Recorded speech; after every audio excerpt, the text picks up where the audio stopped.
Welcome to குட்டி vlog. எனக்கு ஒரு 1/2 kg white forest cake order வந்திருந்தது.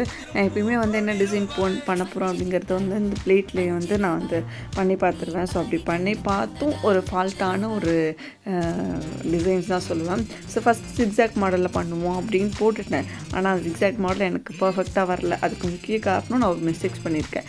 ஏன்னா க்ரீம் நான் ஓவர் பீட் பண்ணிட்டேன். அதனால் அந்த ஸ்டிஃப் பீக்ஸ் கேக் பேட்டரில் தான் வரணுமே தவிர க்ரீமில் வரக்கூடாது. க்ரீமில் வந்துச்சுன்னா நம்மளுக்கு டிசைன்ஸ் ஒழுங்காக வராது. ஸோ அதுக்கு ஒரு இது முக்கிய காரணம்னு சொல்லுவேன்.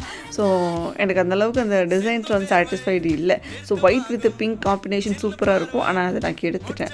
அப்படி ஒரு ஃபீல். ஆனால் டேஸ்ட் வைஸ் சூப்பராக இருந்ததுன்னு கஸ்டமர் சொல்லியிருந்தேன். டிசைனுமே அவங்களுக்கு பிடிச்சிருந்தது. இருந்தாலும் நம்மளுக்கு அந்தளவுக்கு சாட்டிஸ்ஃபைடு இல்லை அப்படின்னு ஃபீல் ஆச்சு.